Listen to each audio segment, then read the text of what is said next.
और फिक्र की पहली खबर पश्चिम एशिया से है। देखिए, बहुत चिंताजनक खबर हम आपको बता दें, क्योंकि ये पूरी दुनिया के लिए एक बहुत बड़ा अलर्ट कॉल है। लेबनान के लाखों लोग इजराइल के ऑपरेशन नॉर्दर्न एरोज से डरे हुए हैं, सहमे हुए हैं। ऑपरेशन नॉर्दर्न एरोज दरअसल लेबनान में इजराइल का ग्राउंड ऑपरेशन है, जो आज से बल्कि थोड़ी देर पहले से शुरू हो चुका है। अभी से शुरू हुए 24 घंटे भी नहीं हुए।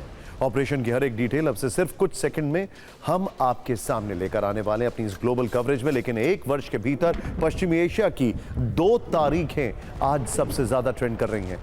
ये वॉर कैलेंडर दुनिया की फिक्र क्यों बढ़ा रहा है, पहले इसे समझ लेते हैं। पहली तारीख है 7 अक्टूबर 2023, जब हमास के आतंकवादियों ने इजराइल में घुसकर नरसंहार किया था। इसके कुछ महीनों बाद इजराइल की सेना गाजा में घुसी थी और वहां भीषण हमले करके हमास की जड़ें हिला दी थी। और दूसरी तारीख है 1 अक्टूबर 2024, यानी आज का दिन, जब बदले की आग में जल रहे इजराइल ने हमास का साथ देने वाले और उत्तरी इजराइल पर हमला करने वाले हिजबुल्लाह पर गाजा जैसी तबाही मचाने के लिए लेबनान में ग्राउंड ऑपरेशन लॉन्च किया है।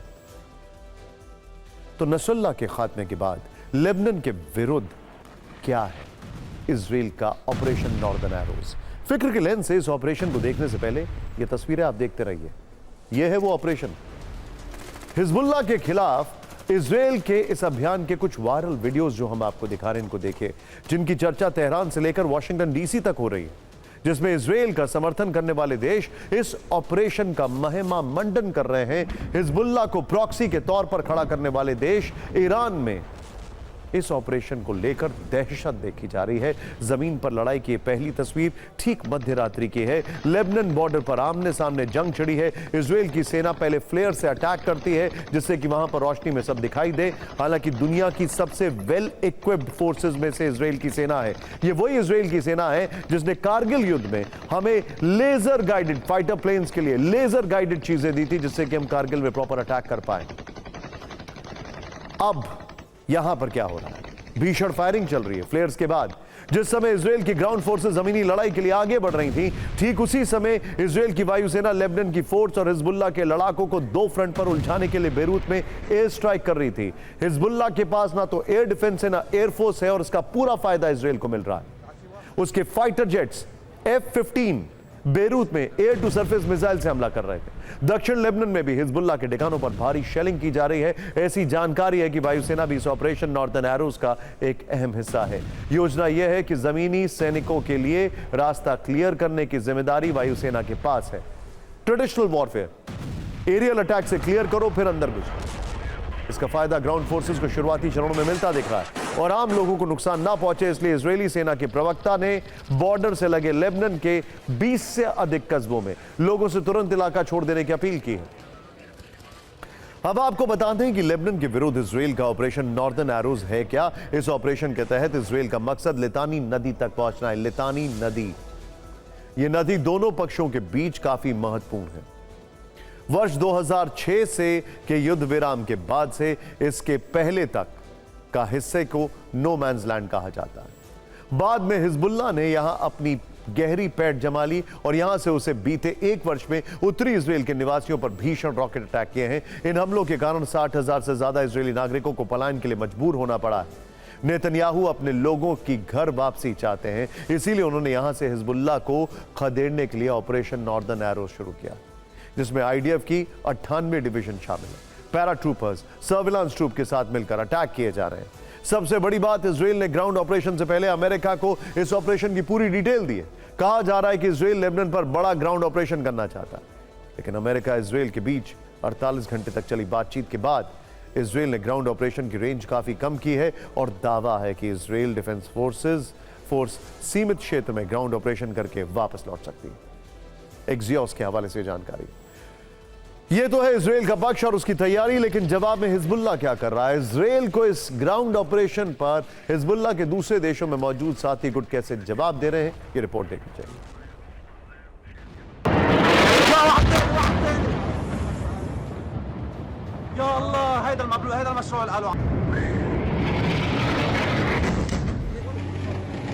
इजराइल की सेना लेबनान बॉर्डर में घुस चुकी है, तो इजराइल को जवाब देने के लिए हिजबुल्लाह के रॉकेट तेल अवीव तक पहुंचने की कोशिश में दिखे।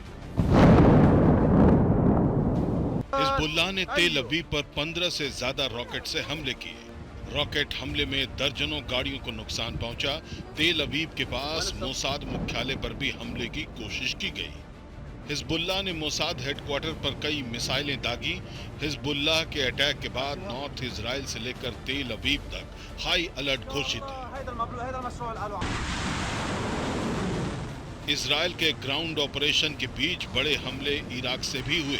इस्लामिक रेजिस्टेंस ऑफ इराक ने इजराइल के हाइफा और इलाक में अल अरकब क्रूज मिसाइल और ड्रोन से अटैक करने की कोशिश की। इलाद दक्षिणी इजराइल की पोर्ट सिटी है और इजराइल की अर्थव्यवस्था के लिए काफी महत्वपूर्ण है। लेबनान में ग्राउंड ऑपरेशन के जवाब में इजराइल के तेल अवीव पर हुती ने भी मिसाइल अटैक की कोशिश की। तेल अवीव के पास गुशदान में मिसाइल विस्फोट हुआ। कई इमारतों को नुकसान पहुंचा। जिस वक्त हुती ने ये हमले किए उस वक्त तेल अवीव के शेल्टर्स में जान बचाने के लिए 1.5 लाख लोगों ने शरण ली हुई थी। हालांकि हुती ने सिर्फ तेल अवीव को ही टारगेट नहीं किया बल्कि लाल सागर में भी इजराइल की शिप पर प्रहार किया। यह हमला होदोई दाह से 120 किलोमीटर दूर समंदर में हुआ। हुती ने इस हमले से इजरायली शिप को नुकसान पहुंचाने का दावा किया। आपने रिपोर्ट देखी, लेकिन अब आपको इजराइल पर हिजबुल्लाह का नसरुल्लाह वाला रॉकेट प्रहार दिखाते हैं। इजराइल के नेताजिम में हिजबुल्लाह ने नसरुल्लाह की फोटो लगाकर रॉकेट फायर किया। हिजबुल्लाह ने ऐसे 107 रॉकेट फायर किए। इजराइल ने हाइफा में हिजबुल्लाह के ज्यादातर रॉकेट को हवा में ही तबाह कर दिया। हिजबुल्लाह ने गोलान हाइट्स पर मौजूद आईडीएफ के बेस पर कई धमाके किए हैं। इजराइल के किबुत्स में भी हिजबुल्लाह ने 2 दर्जन नूर मिसाइलें दागी। हिजबुल्लाह के हमले के बाद मेरोन शहर में हालात विध्वंसक हो गए। इंटरेस्टिंग बात यह है, हिजबुल्लाह अभी हेडलेस होकर काम कर रहा है, क्योंकि उनका जो रॉकेट ब्रिगेड का हेड है वो मारा गया है, उनका जो ड्रोन ब्रिगेड का हेड है वो मारा गया है, उनका जो ग्राउंड ऑपरेशंस का हेड है वो मारा गया है। हिजबुल्लाह, हुती, इस्लामिक रेजिस्टेंस सब इजराइल को टारगेट कर रहे हैं। यानी इजराइल वर्सेस लेबनान की जंग को अब आप सिर्फ 2 देशों के बीच का युद्ध नहीं कह सकते हैं, क्योंकि इसमें इराक अप्रत्यक्ष तौर पर शामिल हो चुका है। लेबनान अब डायरेक्टली शामिल है। यमन से भी इजराइल पर हमले हो रहे हैं। तीनों ही देश इजराइल पर लगातार हमले कर रहे हैं और ये हमले ईरान के प्रॉक्सी कर रहे हैं। सवाल है कि ईरान इजराइल को इस ग्राउंड ऑपरेशन पर किस तरह जवाब दे रहा है। तो आपको इस सवाल के जवाब में फिक्र की रिपोर्ट देखनी चाहिए।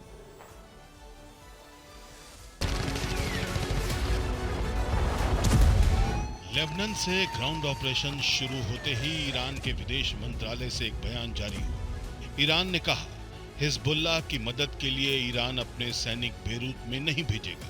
ईरान ने यह फैसला इसलिए लिया है क्योंकि वो चाहता है कि युद्ध पूरे क्षेत्र में न फैले। यानी ईरान ने संकट काल में हिजबुल्लाह से अपने हाथ पीछे खींच लिए। ईरान ने यह फैसला तब किया है जब इजराइल की ग्राउंड फोर्स लेबनान के अंदर घुस चुकी है और लेबनान में रहने वाले 1 लाख लोग गाजा जैसी स्थिति सोचकर डर के मारे अभी से सीरिया पलायन कर चुके हैं। लेबनान के लोगों को ईरान की मदद की जरूरत है। सोचिए, ये वो ईरान है जो हमास और हिजबुल्लाह जैसे प्रॉक्सी संगठनों का खुद को सरदार कहता है, जिसने इन संगठनों को भरोसा दिलाया है कि जरूरत पड़ी तो उसके शस्त्रागार से घातक मिसाइलें बाहर निकालकर इजराइल पर बरसेंगी। वो इन्हें बचाने के लिए अपने रॉकेट का प्रहार इजराइल पर करेगा। कहते हैं ईरान ने परमाणु बम भी बना लिए हैं, तो अब ये भी ईरान समर्थित गुट शायद ये सोचने पर मजबूर होंगे कि ईरान के ये सभी हथियार आखिर किस दिन काम आएंगे।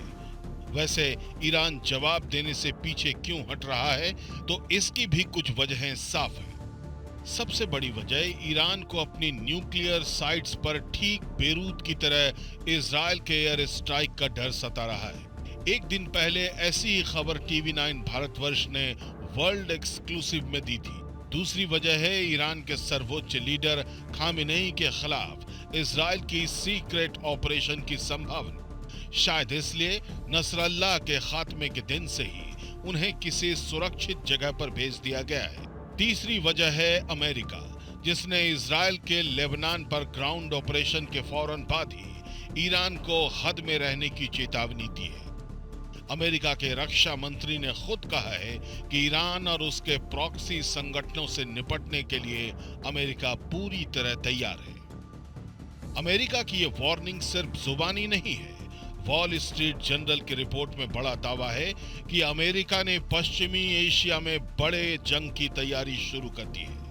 यहां फाइटर जेट्स की तैनाती बढ़ा दी गई है। ईरानी हमले रोकने के लिए अमेरिका का सैन्य डिप्लॉयमेंट किया गया है। पश्चिमी एशिया में अमेरिकी एयरफोर्स वॉर अलर्ट मोड में है।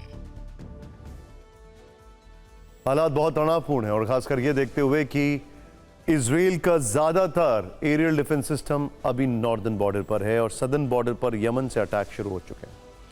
अभी हमने आपको अपनी रिपोर्ट में फिर से बताया कि ईरान में सुप्रीम लीडर खमेनेई इजराइल के हमलों से डरकर सुरक्षित जगह पर चले गए।